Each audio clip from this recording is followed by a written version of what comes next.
Good Tuesday morning, Catalina Foothills Church. This is Rob Pendley, and I'm recording this on Monday from my parents' home in Mississippi. Looking forward to flying home tomorrow and being with you on Sunday as we start to talk about a very important topic for 3 weeks in our church family. Do you know at one point in the Bible, Jesus says this: watch out, be on your guard against fill in the blank. Watch out, be on your guard against. What would Jesus say? Watch out, be on your guard. What comes to your mind?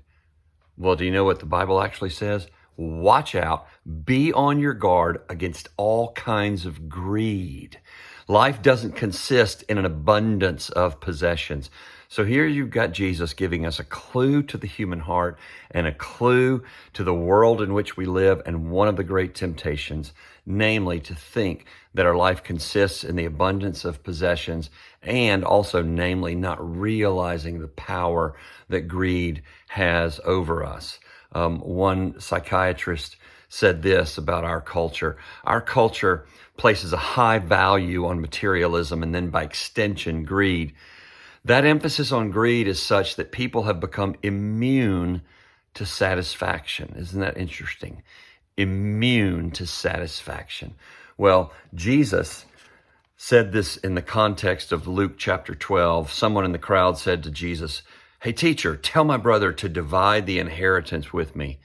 And Jesus replied simply, "Who appointed me a judge or an arbiter between you? Watch out. Be on your guard against all kinds of greed. A man's life doesn't consist in the abundance of his possessions."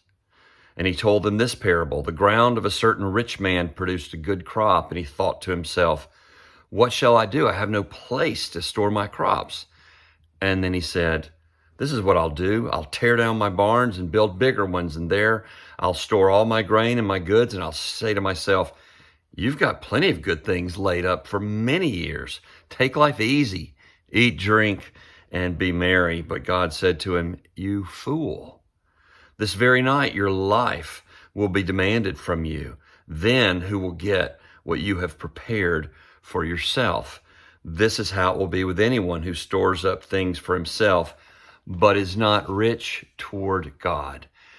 And so we will think together about the teachings of the Bible on the dangers of greed, the necessity of guarding our heart, the freedom and healing that come from realizing that we don't serve a God of scarcity, but a God of abundance and provision who has poured out his bounty on the earth and given us the riches of heaven through the sacrifice of Christ. But laying hold of that is the challenge. Remembering that is the difficulty. We need each other for that. We need the Holy Spirit. And Sunday we will talk about how Jesus begins the process of healing our hearts of greed and granting us rest for our souls. Look forward to being with you.